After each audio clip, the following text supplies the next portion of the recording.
Election Maharashtra के election होने के बाद एक बयान दिया था कि 6 बजे के बाद का जो वोटिंग है वो कम से कम 76 लाख जो है वोटिंग हो चुका है, 76 लाख वोटिंग हो चुका है, ऐसी उन्होंने जानकारी दी थी। हम लोग ने बीच में इलेक्शन कमीशन से आरटीआई के माध्यम से एक क्वेरी की थी कि बूथ वाइज और कॉन्स्टिट्यूंसी वाइज कितने स्लिप्स डिस्ट्रीब्यूट गए थे, टोकन कितने स्लिप डिस्ट्रीब्यूट गए थे 6 बजे के बाद, उसका विवरण आप दीजिए। इलेक्शन कमीशन के ऑफिस से उसका जवाब आया और कहा कि ये जानकारी हमारे पास नहीं है। दूसरी बात यह है कि जहां पोलिंग वोट और काउंटेड वोट इनमें जब डिफरेंस आता है तो इलेक्शन कमीशन की ही गाइडलाइन है कि रिटर्निंग ऑफिसर ऐसे वक्त में इलेक्शन अनाउंस नहीं कर सकता है। उसको वो पूरा मामला जो है वो इलेक्शन कमीशन के पास भेजना है और इलेक्शन कमीशन जो डायरेक्शन देगा उस डायरेक्शन के मुताबिक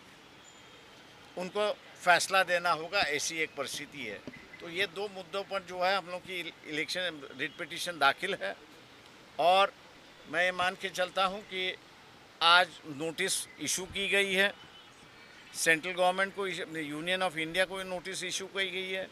चीफ इलेक्शन कमीशन को नोटिस इशू की है और महाराष्ट्र के जो इलेक्टोरल ऑफिसर है उनको ये नोटिस इशू कर दी है और कोर्ट ने 2 हफ्ते के अंदर उनसे जवाब मांगा है। 2 हफ्ते के बाद ये दोबारा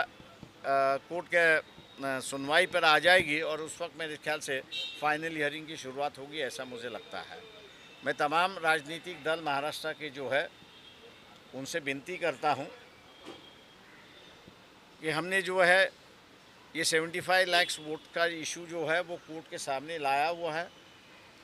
राजनीतिक दलों ने भी इसमें इंटरेस्ट लेना चाहिए और एक जॉइंट एक्शन अगर होता है तो मैं मान के चलता हूं कि एक परिस्थिति अच्छी उभरेगी, ऐसी बात है। इलेक्शन कमीशन हमेशा कहता है कि हमने पारदर्शक तरीके से इलेक्शन किया है। मैं उनसे ये रिक्वेस्ट करूंगा कि आपकी जो पारदर्शिता है जिस पर आप दावा कर रहे हो वो कोर्ट के सामने अगर ले आए तो मेरे ख्याल से कोर्ट को भी फैसला देने में आसान होगा, ऐसा मैं मानता हूँ।